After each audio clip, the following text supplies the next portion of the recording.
this moment to be by 10 R&B legends, 10 lives cut short by violence, and in almost every case, the world shrugged its shoulders and kept dancing to their music. Friday night. Don't talk. You just put on your coat and hat. You've heard their songs at cookouts.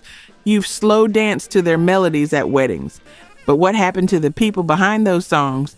Some were shot by strangers, some by the people closest to them, and a few under circumstances that still don't make sense 50 years later. This is the list nobody talks about. And honestly, some of these are going to stay with you for a while.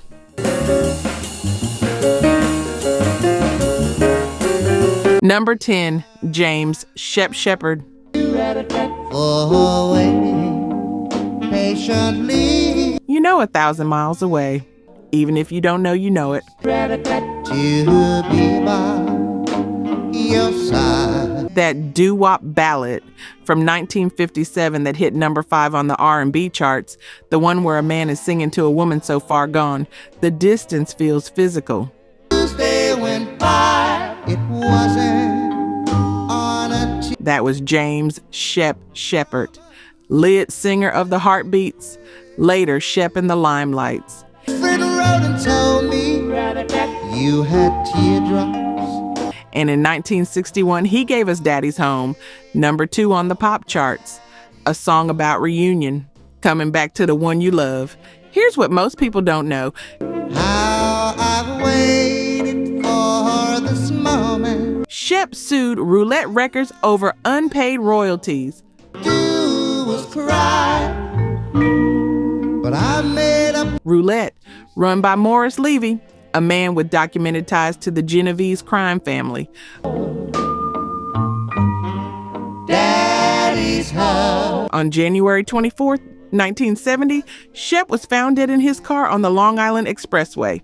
Beaten, robbed, shot. Made it back home to you. He was 34 years old, and the case never solved. Not a single arrest, not a single lead made public.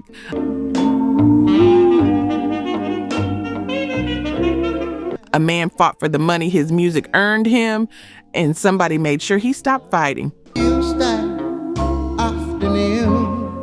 All I could Number 9, Daryl Banks. walk right on in.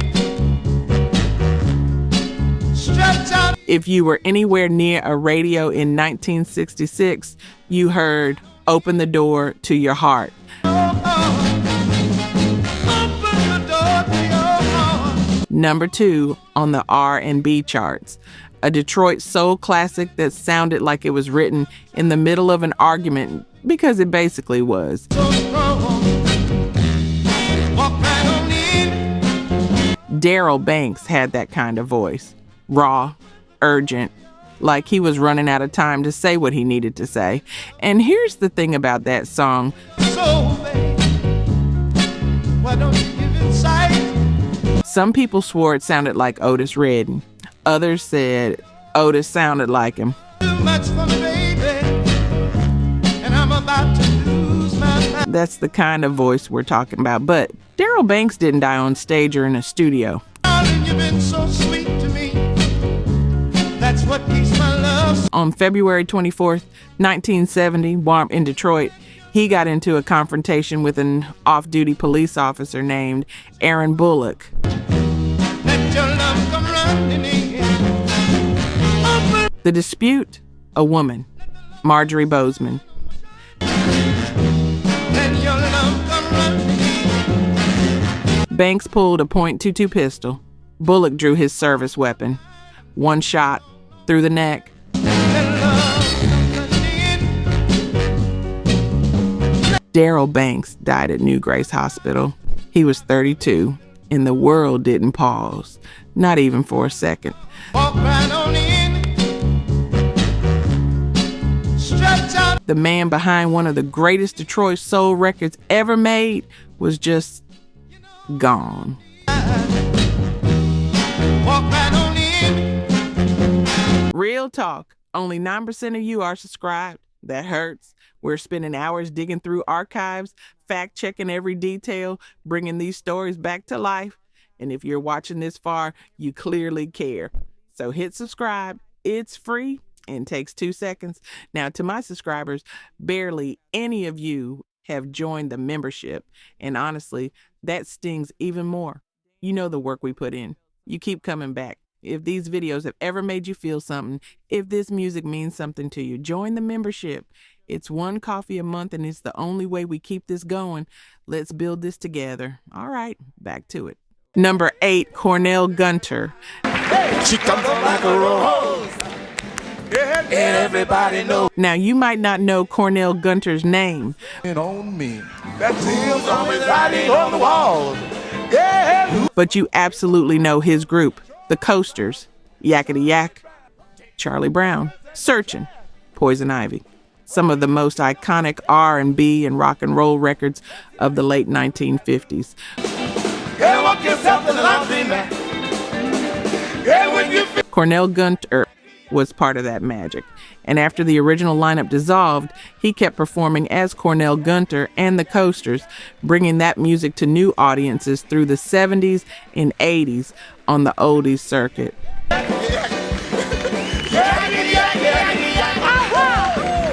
But on February 26, 1990, in Las Vegas, someone pulled up to Cornell Gunter's car at an intersection and shot him through the windshield.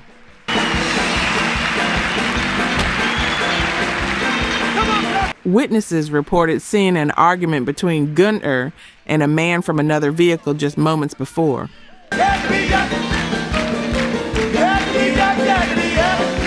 And then nothing. No arrest, no trial, no closure. Here's what stays with me about this one. you ain't gonna rock and roll no more. Don't talk like just finish the beat up. Cornell Gunter spent decades keeping that music alive, traveling city to city, stage to stage, making sure people remembered.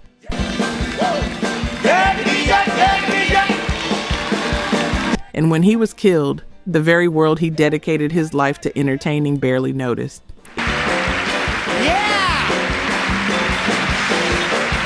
If you were in Vegas in 1990, you might have seen a small headline. Maybe. And that was it. Yes, you. Me? Yeah, you. Number 7, Lee Morgan.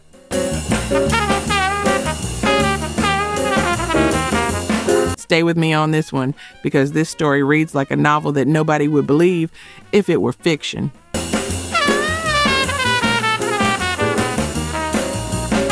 Lee Morgan was one of the most brilliant trumpet players who ever lived.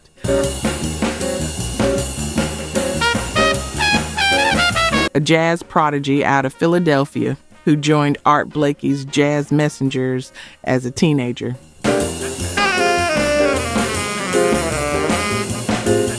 But here's what connects him to you. His 1964 track, The Sidewinder, crossed over hard.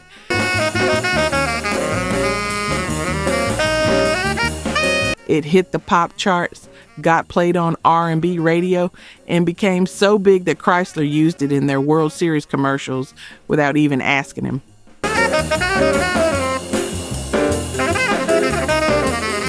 That groove was everywhere, but by the late 60s, heroin had nearly destroyed him.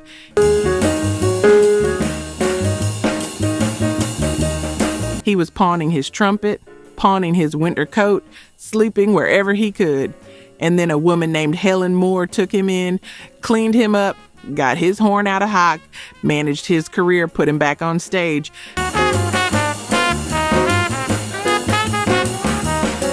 By 1972, Lee Morgan was playing the best music of his life. And here's where it breaks.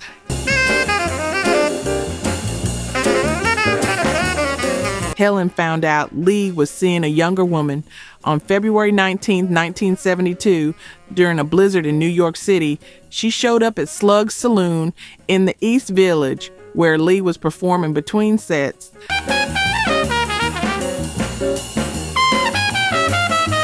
They argued. He threw her out into the snow. She came back in with a gun, one shot near the heart, And you know what killed Lee Morgan as much as that bullet?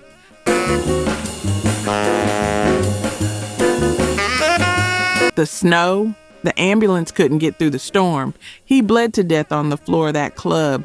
He was 33 years old.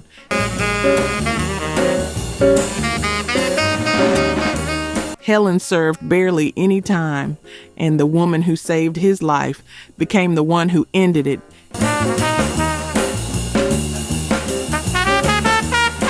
If you've ever loved somebody so hard it scared you, you understand how close love and destruction can sit next to each other.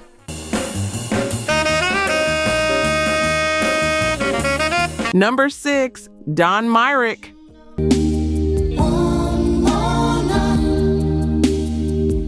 You've heard Don Myrick play 1,000 times without knowing his name, and that part still gets me.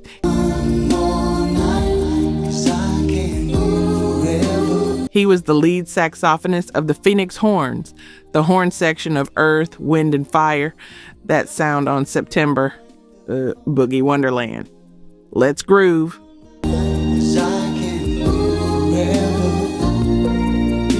That was Don Myrick's horn cutting through the funk and making everything feel like it was lifting off the ground.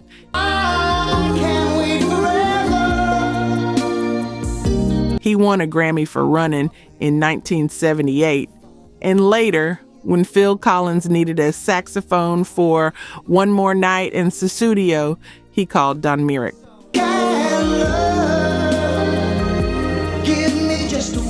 But by the early 90s, things had fallen apart.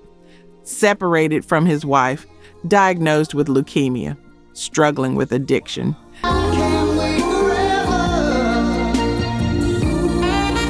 And on July 30th, 1993, Santa Monica police officers showed up at his apartment to execute a narcotic search warrant.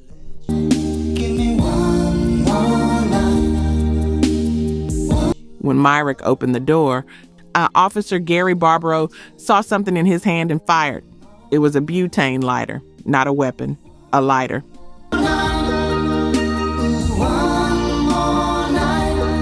Don Myrick, the man whose saxophone made millions of people dance, was killed by a police officer who mistook a lighter for a gun. He was 53.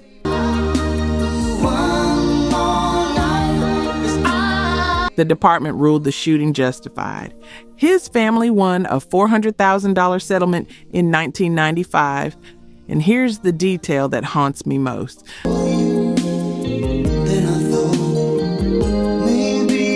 Don Myrick was buried in an unmarked grave at Inglewood Park Cemetery. No headstone, no marker, nothing to tell you who's lying there.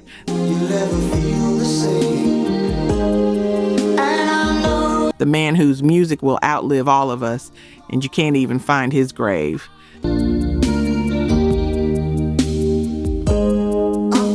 Number 5, King Curtis.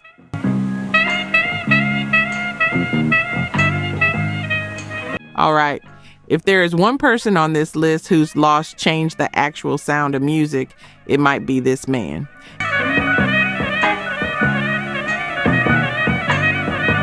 King Curtis, born Curtis Ousley in Fort Worth, Texas.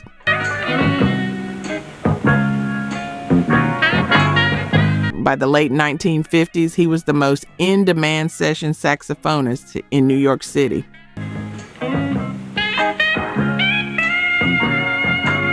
That sax on Yakety Yak by the Coasters in 1958, King Curtis. The horn on Aretha Franklin's Respect, King Curtis.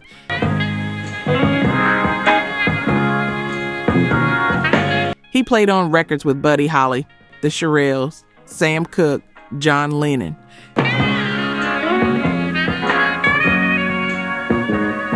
His own instrumental Soul Twist hit number 1 on the R&B charts in 1962.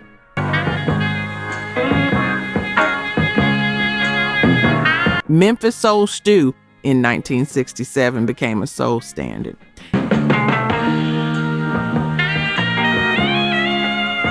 And by the late 60s, he was Aretha's band leader, leading the Kingpins, the tightest R&B band on the planet, And here's what happened.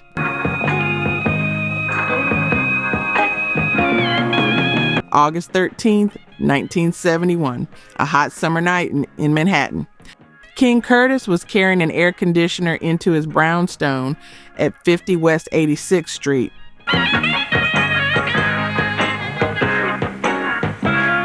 A junkie named Juan Montanez was sitting on the steps.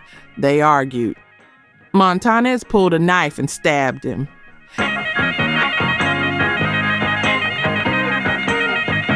King Curtis died on a New York sidewalk at 37 years old, over nothing.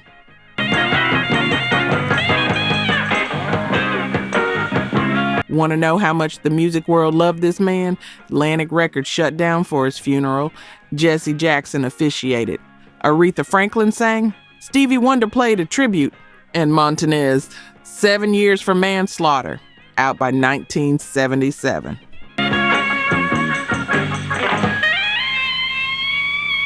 Number 4, Selena Quintanilla. 'Cause I'm dreaming of you. I know what some of you are thinking. Selena was Tejano. And you're right, she was the queen of Tejano music. But if you think her music stopped at one genre, you weren't paying attention. So far, all I have are dreams of. By 1995, she was recording her first English language album. She was crossing over.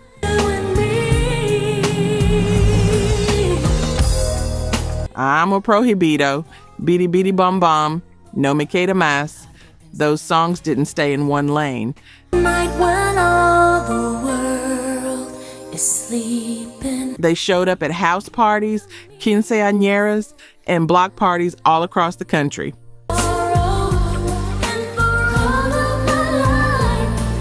She won a Grammy in 1994, and she was 23 years old with the entire English-speaking market about to hear what the Latin world already knew.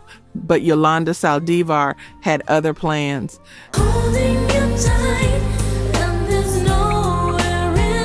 Saldivar ran Selena's fan club and managed her boutiques, and she'd been stealing.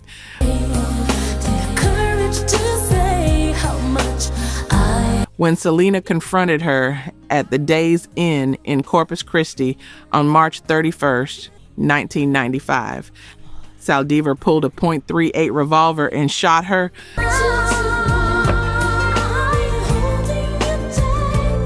The bullet severed Selena's subclavian artery. She ran to the lobby, told the staff what happened, and collapsed, pronounced dead at 1:05 that afternoon. And the world did mourn Selena.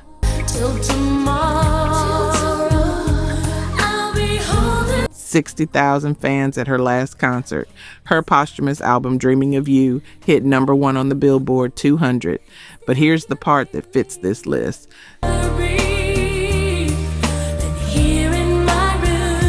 Saldivar's parole hearing came up in March 2025. She was denied. Next hearing 2030, 30 years later, and the wound hasn't closed.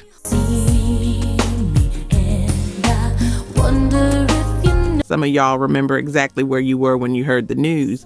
And if you do, you already know nothing about this one has faded.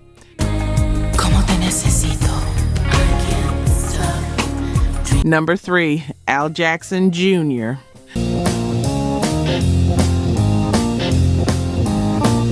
I didn't know this story until I started digging, and it changed how I hear everything that came out of Memphis.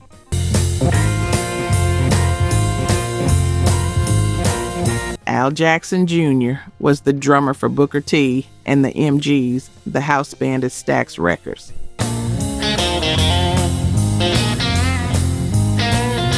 Green Onions in 1962. Time is Tight in 1969. But here's what you need to understand.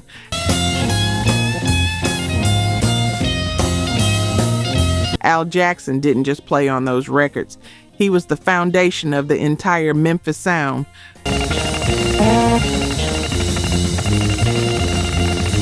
When you hear Hold On, I'm Coming by Sam and Dave, that's Al Jackson on drums.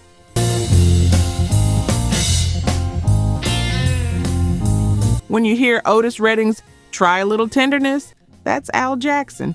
Al Green's Let's Stay Together and I'm Still in Love with You. Al Jackson. They called him the human timekeeper.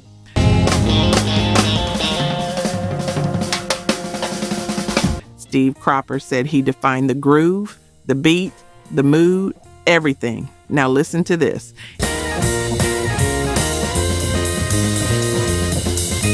In July 1975, his wife, Barbara, shot him.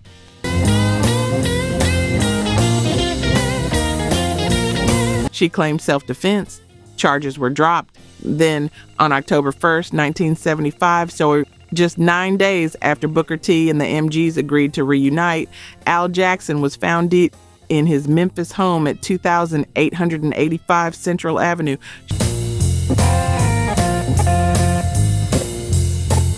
Shot 5 times in the back. He was 39. The suspected trigger man, a man connected to a friend of Barbara's, was killed by police the following year after an unrelated shootout. And the case, officially unsolved to this day.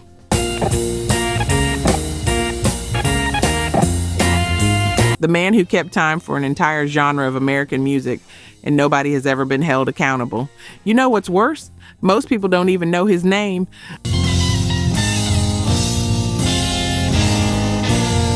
Number 2, Marvin Gaye.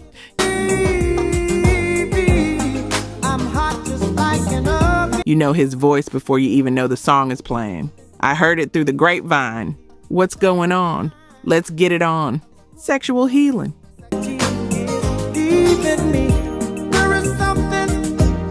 The Prince of Motown, the man who turned R&B into social commentary and made it sound like silk while doing it.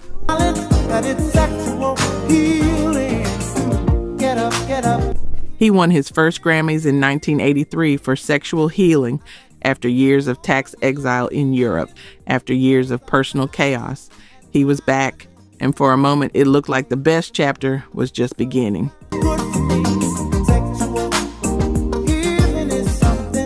April 1st, 1984, the day before Marvin Gaye's 45th birthday, a physical fight broke out at the family home in Los Angeles between Marvin and his father, Marvin Gaye Sr.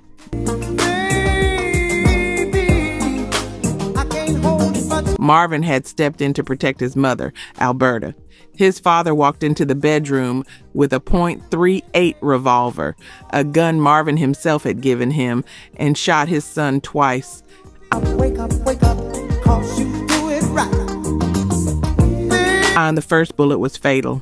And here's the line that will stay with me forever. So good to me, my baby. Marvin's last words, reported by his mother, "I got what I wanted. I couldn't do it myself, so I made him do it."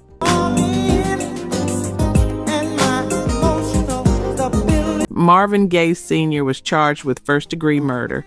During the trial, doctors discovered a brain tumor. The charge was reduced to voluntary manslaughter.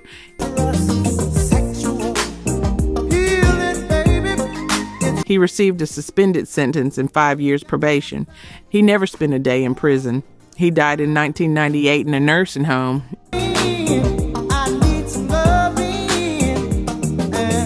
If you've ever watched someone you love destroy themselves and wondered whether they knew exactly what they were doing, you know why this one is different.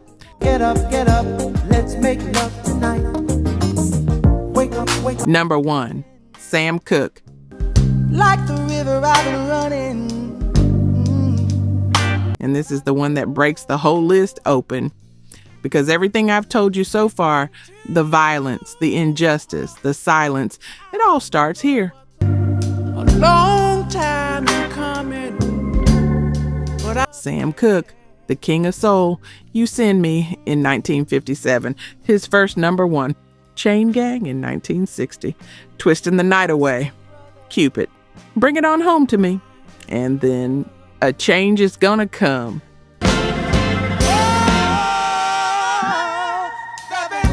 A song so powerful it became the anthem of the civil rights movement. 29 singles in the Billboard Top 40 in 8 years. Yes, it is. Yes, it is. Yes, it is. He wasn't just a singer. He owned his masters. He ran his own label. He was meeting with Malcolm X and Muhammad Ali and Jim Brown to strategize for Black economic independence in the early 1960s. That's how far ahead he was.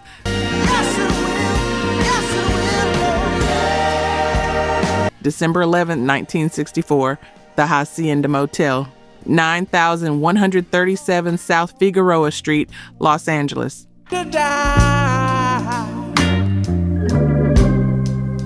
According to the official story, Sam Cooke brought a young woman named Elisa Boyer to the motel.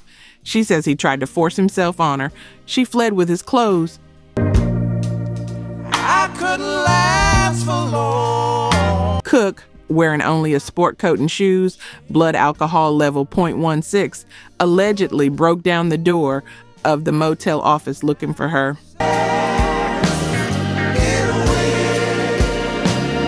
The manager, Bertha Franklin, shot him once in the chest and beat him with a broomstick. Ruled justifiable homicide. Case closed in a matter of days, but here's what doesn't add up.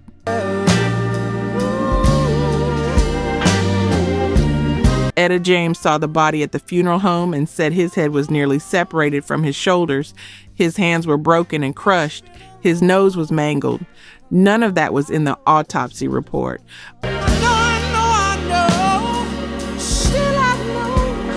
Boyer was arrested for prostitution 1 month later. She was later convicted of second-degree murder in an unrelated case. But I'm afraid. See, Franklin, a former madam with a criminal record, sued Sam Cooke's estate for $200,000.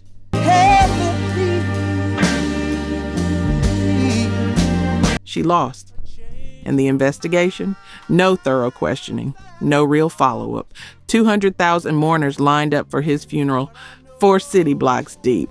And the world just moved on.